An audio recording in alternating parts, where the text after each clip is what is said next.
So it's going to be your hip thrust machine. If you don't have a machine in your gym, you can just set up normally with a barbell and on a plyometric box on the floor.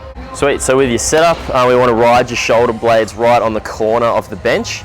And then when you're tabletopped at the top, we want your shins to be vertical. Joel's is a little bit more out in front because the pad is facing that way, so that's fine.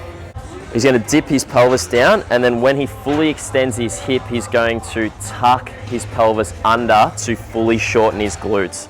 You can also thinking of flexing the abs and then squeezing them at the top as well. His pelvis is doing that. The only real problem that happens is when people look at the roof and their hips fully extend, but their glutes aren't shortened because they haven't tucked, and there's an arch still under his back. So they're looking up, they feel like their hips are through, but they can't feel their glutes shortened. That's why we want to look that way, tuck the chin, tuck the pelvis under.